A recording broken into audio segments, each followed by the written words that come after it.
Olá, tudo bem? Eu sou a Angélica Souza e hoje eu vou falar um pouquinho para vocês aqui sobre o entorse, sobre os primeiros cuidados e os socorros de urgência.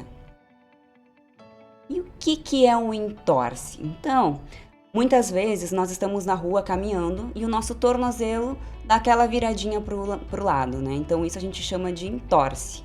O entorse, ele também pode ocorrer, que é muito comum, quando a gente pratica alguma atividade física, tá? Principalmente quem pratica pádel, tênis, corrida, salto, basquete, são os principais esportes que podem ocasionar um entorse. O entorse, a gente conhece diferentes graus de entorse. O grau 1, que ocorre uma distensão com microlesões nos ligamentos. O grau 2 ocorre uma lesão parcial e o grau 3 ocorre uma ruptura total nos ligamentos que envolvem essa articulação. Quais são os principais fatores de risco para um entorse? Então, o que é muito comum, principalmente no público feminino, né? É o uso de salto alto. Tá?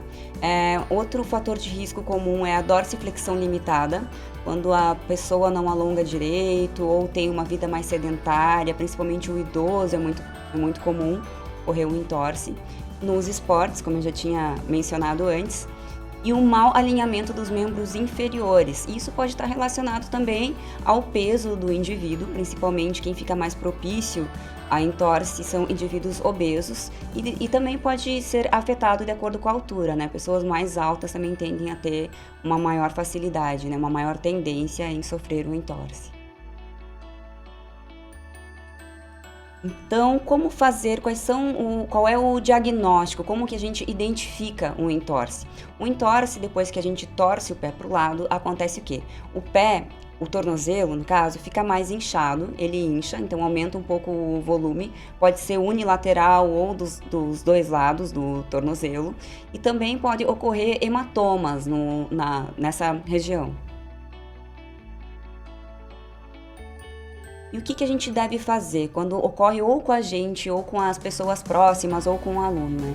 O primeiro cuidado que nós devemos ter é a crioterapia.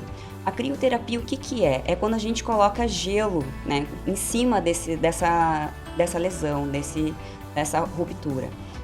Colocamos gelo com atenção sempre para quê? Para não colocar o gelo direto, ali tem na imagem, né? O gelo direto num saquinho em cima do pé. Mas de preferência colocar um pano para não haver uma queimadura, né? Senão a gente trata uma lesão e acaba ocorrendo outra, né? Queimadura pelo frio. E também a imobilização do pé. Então o indivíduo tem que ficar sentadinho, de preferência com o pé numa posição mais alta.